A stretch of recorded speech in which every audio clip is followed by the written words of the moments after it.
اب دیکھیے، سب سے پہلے تو آپ لوگوں کو یہ بات سمجھ لینی چاہیے کہ جتنے بھی مخلوق ہے، جانور ہے، جو بھی ہے، وہ ماں کے پیٹ سے آتے ہی وہ سمجھدار پیدا ہو جاتا ہے. مطلب وہ سب کچھ جان لیتا ہے، ماں کے بارے میں، خوراک کے بارے میں سب کچھ جان لیتے. ایک ہی انسان ہے کہ یہ انسان بغیر علم کی دنیا میں آ جاتا ہے.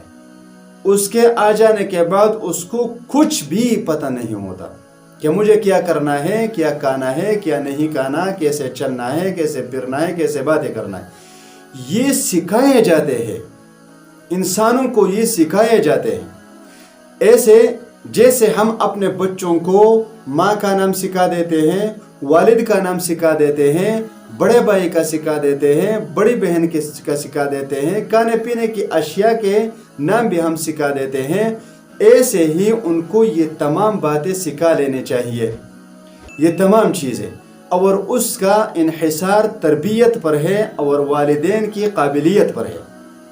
کہ دیکھیے، جب بچہ پیدا ہو تو اس کو کھانے کی کوئی تمیز نہیں ہوتی کہ کھانا کیسے ہے، بیٹھ کر کھانا ہے، کھڑے ہو کر کھانا ہے، چلتے پھرتے کھانا ہے، اپنے سامنے سے کھانا ہے، دوسرے کے سامنے سے کھانا ہے، کیا کھانا ہے اور کیا نہیں کھانا، کتنا کھانا ہے اور کتنا نہیں کھانا.